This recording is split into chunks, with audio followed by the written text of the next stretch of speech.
Despite city, state, and federal laws, cluster mailbox thefts remain a problem. Yeah, this is when thieves break into those locked mailboxes in apartments and neighborhoods. And last fall, San Antonio police, they formed a mail theft task force. This morning, our very own Patty Santos joining us right now to break all down that progress. Good morning, Patty. Hey there, good morning, guys. So this is a map that was presented by San Antonio police, and it shows us really where the hot spots are for this type of crime. You see right here, this is the downtown area.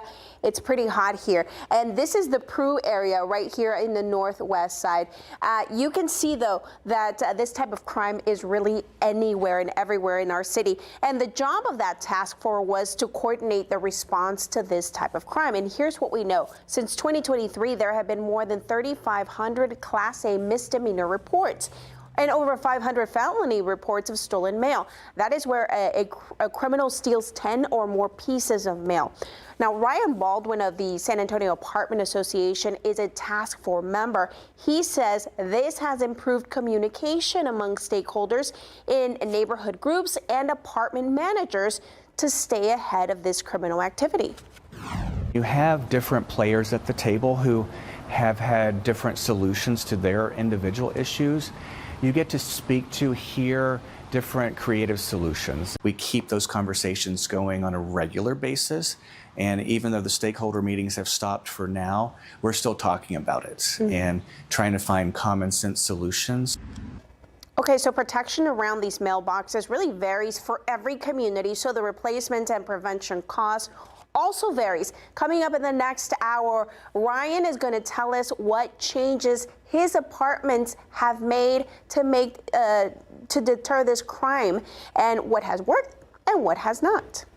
Hey there, good morning, San Antonio. Well, sometimes we take for granted just how easy it is to go to the mailbox and get our mail. But for some, cluster mailbox theft has gotten so bad that the city of San Antonio has forced its police department to find some sort of solution.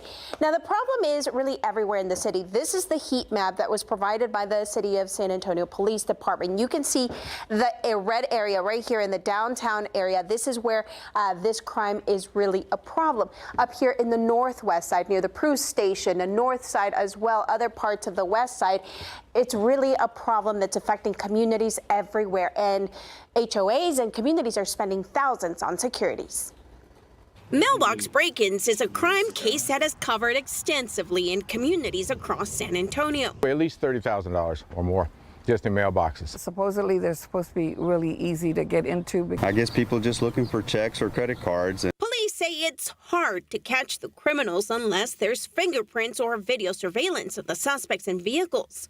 In some cases where we've had to replace full mailboxes, thousands of dollars to replace mailboxes. Ryan Baldwin of the San Antonio Apartment Association was tapped by the city to be a part of a stakeholders group to come up with some solutions. It's a community policing, I would say.